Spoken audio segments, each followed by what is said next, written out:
Сәлеметсіңдер ме, оқушылар? Бүгінгі сабақтың тақырыбы Балақай мен Карлсон дос. Жаңа тақырып бойынша жаңа сөздерді сөздікке жазып алайық. Шатыр, крыша, бал, мед.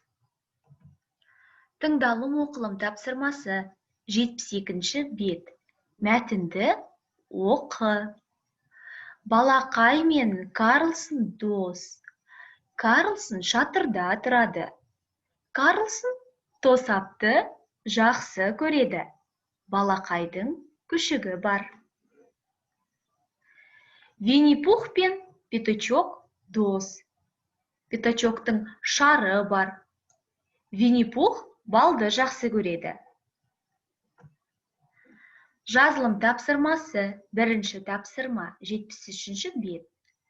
Әріптерді орнына қойып жаз. Қ, Ү, І әріптерін көп нүктенің орнына дұрыс қойып жазамыз. Осымен сабақ аяқталды. Сау болыңдар, оқушылар.